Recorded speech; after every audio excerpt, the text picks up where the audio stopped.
I have yet to give a speech or have a meeting where somebody doesn't ask me the millennial question. What's the millennial question? Apparently millennials as a generation, which is a group of people who were born approximately 1984 and after, are tough to manage. And they're accused of being entitled and narcissistic, and self-interested, unfocused, lazy. But entitled is the big one. And because they confound leadership so much, what's happening is leaders are asking the millennials, what do you want? And millennials are saying, we want to work in a place with purpose, love that. We want to make an impact, you know, whatever that means. We want free food and beanbags. And so somebody articulates some sort of purpose, there's lots of free food and there's beanbags, and yet for some reason, they're still not happy. And that's because they're missing, there's a missing piece. What I've learned is that I can break it down into 4 pieces, right? There are four things, 4 characteristics. One is parenting, the other one is technology, the third is impatience, and the fourth is environment. The generation that we call the millennials, too many of them grew up subject to, not my words, failed parenting strategies. Where, for example, they were told that they were special all the time. They were told that they could have anything they want in life, just because they want it. Some of them got into honors classes, not because they deserved it, but because their parents complained. And some of them got A's, not because they earned them, but because the teachers didn't want to deal with the parents. Some kids got participation medals. You got a medal for coming in last, right? Which the science we know is pretty clear, which is it devalues the medal and the reward for those who actually work hard. And it actually makes the person who comes in last feel embarrassed because they know they didn't deserve it. So it actually makes them feel worse, right? So you take this group of people and they graduate school and they get a job and they're thrust into the real world, and in an instant they find out they're not special, their moms can't get them a promotion, that you get nothing for coming in last, and by the way, you can't just have it because you want it. And in an instant, their entire self-image is shattered. And so you have an entire generation that's growing up with lower self-esteem than previous generations. The other problem, to compound it, is we're growing up in a Facebook, Instagram world. In other words, we're good at putting filters on things. We're good at showing people that life is amazing even though I'm depressed.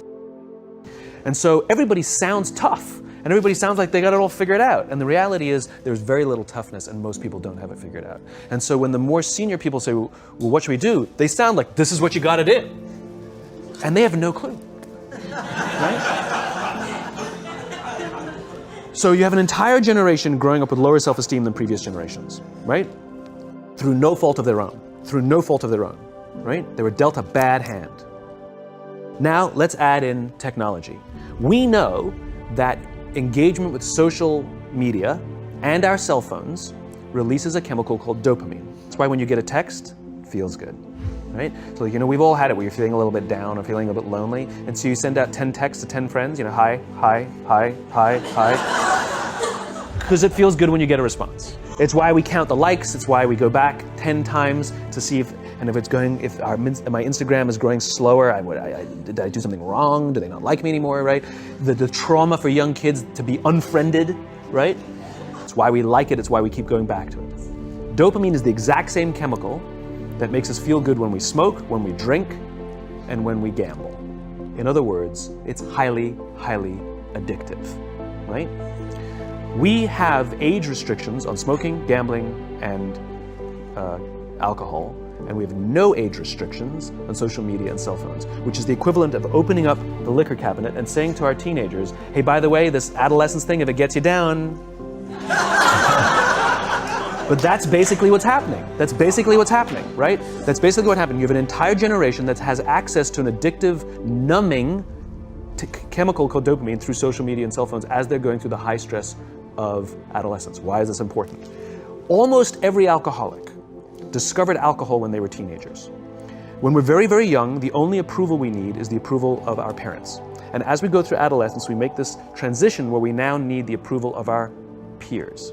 Very frustrating for our parents, very important for us. It allows us to acculturate outside of our immediate families into the broader tribe, right? It's a highly, highly stressful and anxious period of our lives, and we're supposed to learn to rely on our friends.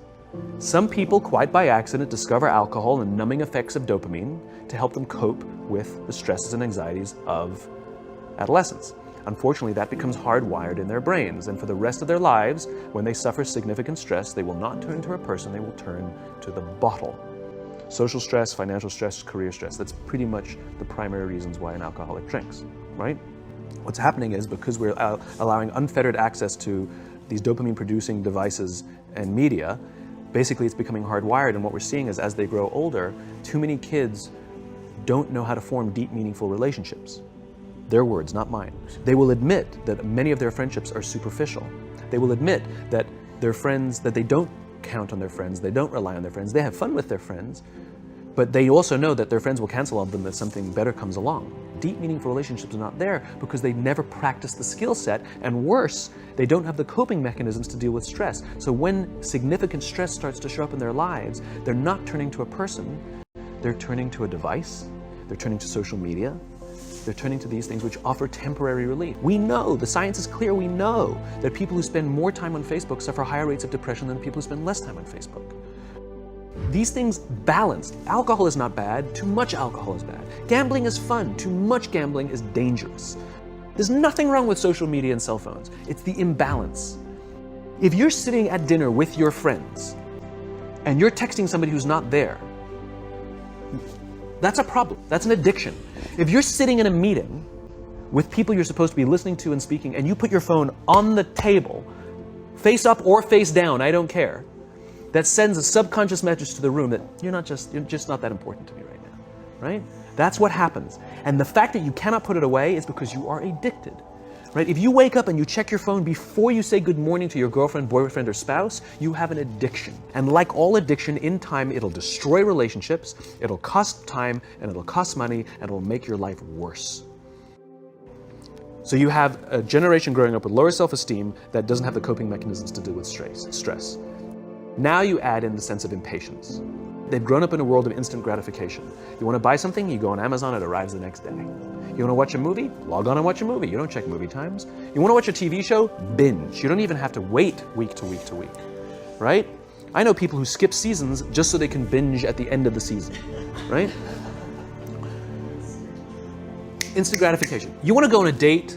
You don't even have to learn how to be like, hey. You don't even have to learn and practice that skill. You don't have to be the uncomfortable one who says yes when you mean no, and says no when you mean no, but yes when you... You don't have to swipe right. Bang, I'm a stud. Right? You don't have to learn the social coping mechanisms. Everything you want, you can have instantaneously. Everything you want, instant gratification. Except job satisfaction and strength of relationships, there ain't no app for that. They are slow, meandering, uncomfortable, messy processes. And so I keep meeting these wonderful, fantastic, idealistic, hardworking, smart kids. They just graduated school. They're in their entry-level job. I sit down with them and I go, how's it going? They go, I think I'm gonna quit. I'm like, why?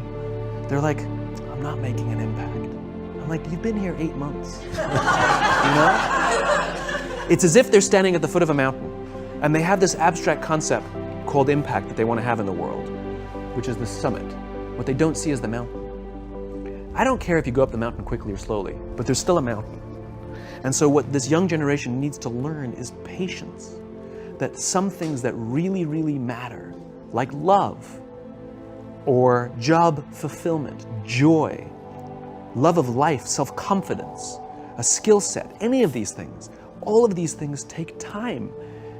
Sometimes you can expedite pieces of it, but the overall journey is arduous and long and difficult. And if you don't ask for help and learn that skill set, you will fall off the mountain, or you will, the worst case scenario, and we're already seeing it, the worst case scenario is we're seeing an increase in suicide rates, we're seeing an increase in this generation, we're seeing an increase in accidental deaths due to drug overdoses, we're seeing more and more kids drop out of school or take leaves of absence due to depression.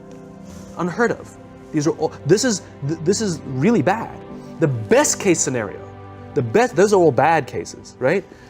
The best case scenario is you'll have an entire population growing up and going through life and just never really finding joy. They'll never really find deep fulfillment in work or in life. They'll just just waft through life and it'll be just, it's fine. How's your job? It's fine, the same as yesterday. How's your relationship? It's fine. Like that's the best case scenario. Which leads me to the fourth point, which is environment.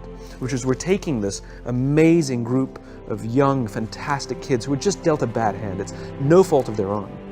And we put them in corporate environments that care more about the numbers than they do about the kids. They care more about the short-term gains than the long-term life of this young human being. We care more about the year than the lifetime, right? And so we are putting them in corporate environments that aren't helping them build their confidence, that aren't helping them learn the skills of cooperation, that aren't helping them overcome the challenges of a digital world and finding more balance, that isn't helping them overcome the need to have instant gratification and teach them the joys and impact and the fulfillment you get from working hard on something for a long time that cannot be done in a month or even in a year. And so we're thrusting to them in corporate environments, and the worst part about it is they think it's them. They blame themselves. They think it's them who can't deal. And so it makes it all worse. It's not. I'm here to tell them it's not them. It's the corporations, it's the corporate environments, it's the total lack of good leadership in our world today that is making them feel the way they do. They were dealt a bad hand, and I hate to say it, but it's the company's responsibility. Sucks to be you, like we have no choice, right? This is what we got, and I wish that society and their parents did a better job. They didn't. So we're getting them in our companies, and we now have to pick up the slack. We have to work extra hard to figure out the ways that we build their confidence. We have to work extra hard to find ways to teach them the social skills that they're missing out on. There should be no cell phones in conference rooms. None. Zero. And I don't mean the kind of like sitting outside waiting to text. I mean like when you're sitting and waiting for a meeting to start, this is what we all do. We all sit here and wait for the meeting to start. Meeting starting? Okay. And we start the meeting. No, that's not how relationships are formed. Remember we talked about it's the little things? Relationships are formed this way. We're waiting for a meeting to start and we go, how's your dad? I heard he was in the hospital. Oh, he's really good. Thanks for asking. He's actually at home now. Oh, I'm really glad. It was really amazing. I know, it was really scary for him. That's how you form relationships. Hey, did you ever get that report done? Oh my God, no, I didn't. I'll help you out. Can I help you out with that? Really? That's how trust forms. Trust doesn't form at an event in a day. Even bad times don't form trust immediately. It's the slow, steady consistency. And we have to create mechanisms where we allow for those little innocuous interactions to happen. But when we allow cell phones in conference rooms, we just, okay, have the meeting. And then my favorite is like when there's a cell phone there and you go like this, you go. It rings and you go. I'm not gonna answer that. Mr. Magnanimous, you know? When you're out for dinner with your friends, like I do this with my friends. When we're going out for dinner and we're leaving together, we'll leave our cell phones at home. Who are we calling? Maybe one of us will bring the phone in case we need to call an Uber or take a picture of our meal. That's what I was saying, come on. I'm an idealist, but I'm not insane. You know? Not a heathen. I mean, it looked really good. We'll take one phone. And so it's like an alcoholic. The reason you take the alcohol out of the house is because we cannot trust our willpower. We're just not strong enough. But when you remove the temptation, it actually makes it a lot easier. And so when you just say, don't check your phone, people literally will go like this. And somebody will go to the bathroom, and what's the first thing we do? The phone. Because I wouldn't want to look around the restaurant for a minute and a half. But if you don't have the phone, you just kind of enjoy the world. And that's where ideas happen. The constant engagement is not where you have innovation and ideas. Ideas happen when our minds wander and we go, and you see something, I think I could do that. That's called innovation, right? But we're taking away all those little moments, right? You should not, and none of us should charge our phones by our beds. We should be charging our phones in the living rooms, right? Remove the temptation. You wake up in the middle of the night because you can't sleep, you won't check your phone, which makes it worse. But if it's in the living room, it's relaxed, it's fine. But it's my alarm clock. Buy an alarm clock.